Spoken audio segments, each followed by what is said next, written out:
وارحمهما كما. Welcome to Fit to Parent. I am Monye Christian. Today we'll be discussing the booming and the pruning time in child's upbringing. This concept is strange to many parents. Yes, I know, but it is the greatest parenting secret in the world. However, it has been kept from many parents. The booming and the pruning happen in children between the ages of 1 to 11 years. They are critical events that, if enhanced, can positively impact the child. But if neglected, it also impacts the child negatively. For a better understanding of this subject, let's consider the booming and the pruning time separately. Now, what is the booming time of life? The first 3 years of a child are referred to as the booming time of life. It is the time when the child's brain naturally produces billions and billions of what is called synapses. According to research, the brain produces about 700 to 1,000 synapses per second during these first 3 years of birth. This rapid and spontaneous production of synapses the brain experiences begins as a result of the child's first interaction with the outside world after birth. Note, synapses are the most important things that interconnect the brain and aid its functions. But this synapses production stops when the child is 3 years old. Interestingly, at 3 years, the child's brain has twice as many synapses as it will have in an adult. This is what makes children, or why children are more intelligent, smart, and creative than adults, including their parents. Are you surprised? Yes, it is true. Children are more intelligent, are more smart, are more creative than adults. Also, these billions of synapses produced gives the child the ability to learn more than 3 languages at the same time. This is the capacity the synapses produce within the first 3 years gives a child. Before we get into much details, let's see why synapses are the most important factor in the human development cycle. 1. Synapses aid the most important function of the brain, which are learning, memory, remembering, imagination, or cognitive abilities. 2. Synapses are the secret behind the 3 cycles of human development, which are the intellectual development, the social development, and the cognitive development. Please note that synapses and neurons form the structuring of the brain.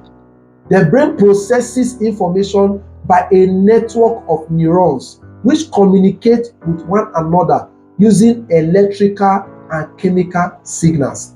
But the connection between one neuron to another is done by synapses. Let me explain that in a layman's term.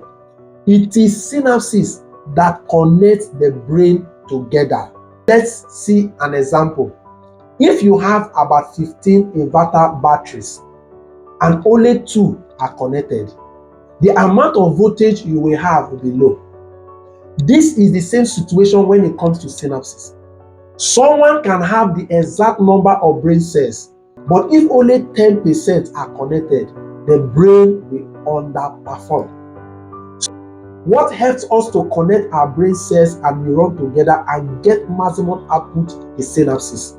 This is how important it is. When the brain has or produces more synapses, it becomes more interconnected and more responsive when it comes to performance. Note, synapses are the core factor that promotes learning, memory, and cognitive or imaginative process. In a nutshell, it aids the smooth learning, remembering, memory, and imaginative process of the brain. The abundance of synapses, twice that of an adult brain, available to the child from 1 year to 10 years, make it easier for a child to undergo intellectual, social, and cognitive development. These 3 to 10 years of rapid brain development must be leveraged before 11 years of birth, when another unfavorable and compulsory process called pruning occurs. Brain pruning is a process that occurs at 11 years of age, where all the synapses that are not used are eliminated to keep the brain fit. It is like discharging extra luggages you are not using to economize space. After 10 years, the brain only keeps the synapses in the brain that are actively engaged. Pruning itself is not a bad brain exercise per se, but it is the over-pruning that is the problem. Let's see a situation that makes it bad. However, it is caused by the ignorance of parents. This is usually why parenting education is recommended before conception and childbirth. When the synapses produced in the brain within the first 3 years are not adequately or actively engaged, pruning can be a disadvantage. What causes the inadequate engagement of synapses produced in the first 3 years and available in the first 10 years is the parental focus on the intellectual or academic development of the child, while the social and the cognitive aspects are left to develop by default. This is usually the case. In Nigeria, for instance, the trend is to enroll a child in daycare once the child is about 2 years or less. From there, we move them to crèche, kindergarten, primary school, secondary school, and for the first 10 to 25 years of their life, they are occupied with academic work or intellectual development. Note, the intellectual development, which is the academic of the child, is not enough to engage the billions and billions of synapses available then in the brain.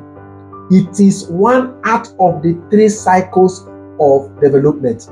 So, when the brain prunes at 11, all the unused synapses, which were supposed to aid the social and the cognitive development, are pruned. Please understand that when this overpruning exercise occurs, these 3 cycles of development and brain performance are seriously affected and reduced. You say, how do I mean? 1, the rapid intellectual and social and cognitive development are reduced, since synapses are the factors that sustain their development. 2, the rapid learning, memory, and imaginative abilities are also reduced, since it aids their individual functions in the brain. Overpruning is the worst thing that can happen to a child and must be prevented at all costs. A child whose parents allow the brain to prune without adequately engaging them should be pitied, because the human development capacity and brain ability can be reduced to less than 33.2% after. The affected child also are usually below average or at most average. When this is coupled with something like dyslexia or attention deficit syndrome challenge, the child can end up indolent. I had 2 of such cases after delivering a lecture on how to build a retentive memory and increase academic performance in a school. One student said, I used to be the best mathematical student in my class when I was younger, but today I can't solve a simple mathematics. The other said, I used to be very intelligent when I was growing up, but today I have no trace of such intelligence. These and more are the situation many of our children are facing right now. But all this happened because the billions of synapses that enabled and aided them in this height of academic excellence were pruned. This is actually one of the causes of poor reading culture, the inability to comprehend, assimilate, and remember among children, aside attention deficit syndrome and dyslexia. This also has been found to be the problem of the third world nations' citizens. The fact still remains that you cannot engage a child's billions of brain cells and billions of brain neurons without synapses. They are the only thing that interconnects the brain components and aid its functionality. Engaging the synapses the brain naturally produces from the first to the third year can never be overemphasized. There is no two ways about this. It is the way forward for every child. Let's talk about pruning and the teenage years. I seriously believe that over-pruning plays a role in the challenges our teenagers are struggling with. Parents usually complain about the decline in everything once their child gets into the teenage years. Oftentimes, they try to adopt other measures to help, but not realizing that pruning has occurred.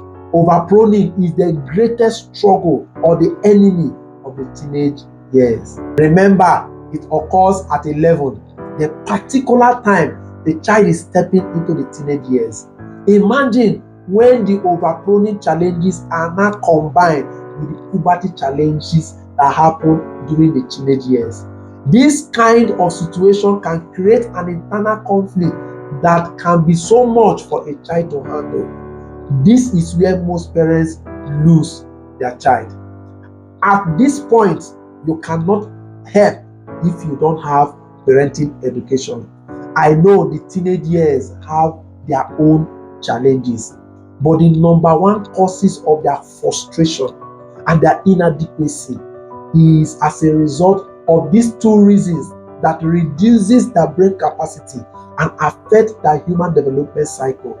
Reason number one is when the synapses that sustain the rapid intellectual, social, and cognitive development have been pruned. Reason number two is when the synapses that aid the rapid and the individual function of learning, memory, imaginative abilities in the brain have been pruned. This inability to perform as usual creates depression, frustration, confusion, sadness, self-doubt, internal struggle, and a feeling of inadequacy. This is where the experimentation syndrome that leads them into destructive habits begin. Note, the first way to prepare your child for the teenage years is to avoid over-pruning of the brain. In the next episode, I will show you the measures to stop the brain of our children from over-pruning at 11 years and how to maximize the billions of synapses produced. Thank you for watching. See you in the next episode.